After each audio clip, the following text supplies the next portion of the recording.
मैं दिल्ली विश्वविद्यालय में पढ़ता हूँ। और जैसा कि आपने बोला कि हमारा सनातन या हमारा हिंदुत्व ये सिखाता है कि सर्वे सुखम भवन्तु। लेकिन सर, हमने अभी कुछ दिन पहले देखा, बिहार से एक बहुत चौंकाने वाली खबर आई कि 2047 तक एक बहुत बड़ा उद्देश्य देश में लाया जा रहा है और ये कहा जा रहा है कि हिंदुस्तान को इस्लामिक देश बना दिया जाएगा।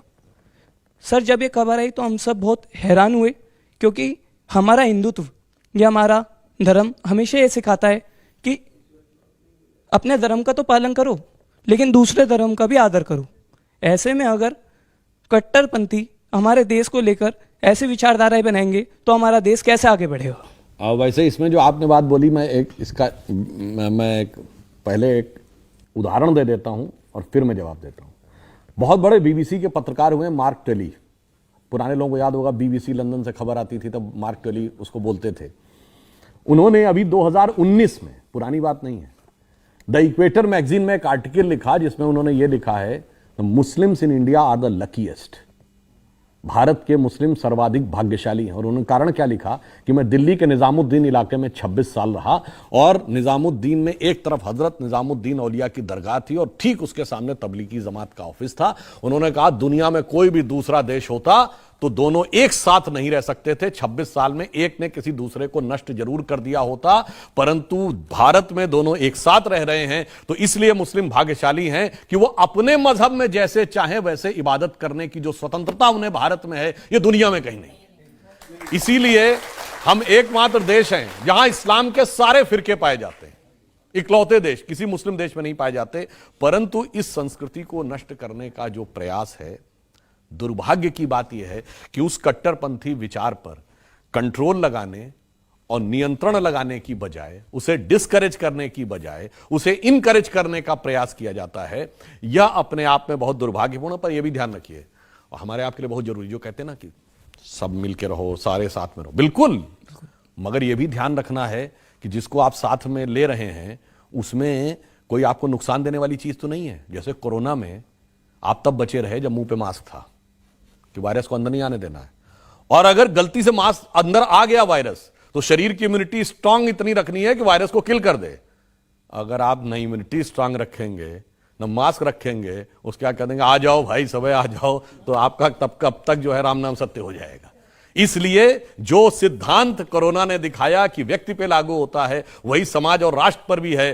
तो जितना अब आपसे कहते हैं ना, पढ़ाई लिखाई पे ध्यान करो, डेवलपमेंट पे ध्यान करो, बिल्कुल साहब, जितना पढ़ाई जरूरी है, जितना लिखाई जरूरी है, जितना कमाई जरूरी है, उतना ही खतरनाक वायरस की धुलाई भी जरूरी है।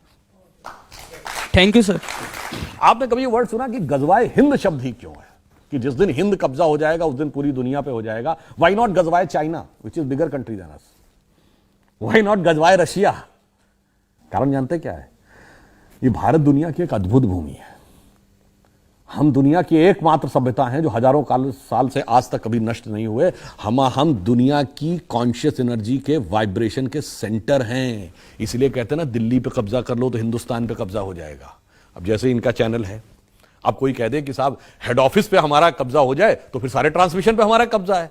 तो सुनिए, दुनिया की वाइब्रेंट एनर्जी का जो हेड ऑफिस है वो भारत है। इसलिए यहां हवा में सिद्धांत नहीं दिया गया कि गजवाए हिंद करना है। तो भारत के अंदर एक अद्भुत शक्ति है, बट अफसोस जानते क्या है, हम ही नहीं समझते अपनी शक्ति को। जैसे मैंने एक बार और भी बोला था, हनुमान जी थे वो अपनी शक्ति भूले हुए थे, और हम जब उन्हें अपनी शक्ति याद आई तब पता चला कि कितना अपरिमित बल है, भगवान का कार्य करने की कितनी सामर्थ्य है। अब समस्या क्या है कि जैसे थोड़ी थोड़ी शक्ति याद आ रही है तो बहुत सारे काल नेमी लगे हुए हैं कि नहीं सोते रहो, शक्ति याद नहीं आनी चाहिए।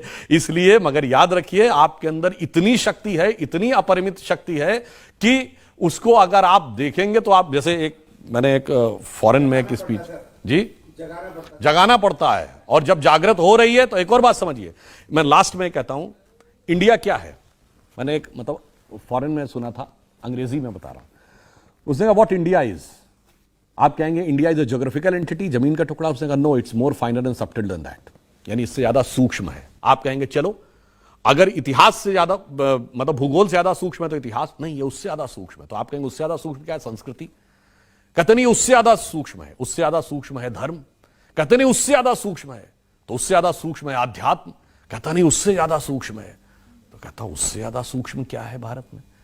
तो जानते हैं क्या बोला उसने? कहा भारत वो धरती है, जैसे सूर्य में प्रकाश कैसे आता है, न्यूक्लियर फ्यूजन होता है ना, दो हाइड्रोजन के न्यूक्लियस मिलकर हीलियम बनाते हैं, और हाइड्रोजन बम भी ऐसे ही बनता है। और जब बम का विस्फोट होता है तो वहां पे बहुत सारे रेडिएशन फैल जाते हैं ना। तो उन्होंने कहा भारत वो धरती है जहां हजारों सालों में हजारों लोग ऐसे हुए जिन्होंने अपनी चेतना का फ्यूजन परमात्मा की चेतना के साथ करने में सफलता हासिल की, और उस फ्यूजन के साथ एक चेतना का विस्फोट होता है जिसकी तरंगे उस क्षेत्र में विद्यमान रहती हैं। जिसको उस तरंगों को समझने की क्षमता आएगी वह भारत का अनुभव करके आएगा, अन्यथा वो बिल्डिंगें और इमारतें देख के चला आएगा, कभी भारत को नहीं समझ पाएगा। बस ये समझिए कि वो वाइब्रेशन के कारण ही दुनिया में सबका टारगेट भारत है। आज से नहीं, हजारों साल से समृद्धि हो या शक्ति हो, अलेक्जेंडर भारत के लिए आ रहा था, ग्रीक, हून, शक, पार्थियन वहां से लेके वो भारत के लिए थे, कोलंबस भारत के लिए चल रहा था, मैगलिन भारत के लिए चल रहा था, वास्को डिगामा भारत के लिए चल रहे थे, सब भारत के अनुसंधान के लिए चल रहे थे। बस भारतीय अपना अनुसंधान नहीं कर रहे हैं। एक बार अंदर झांकिए और सारा का सारा आपके सामने शक्ति सामने आ जाएगी।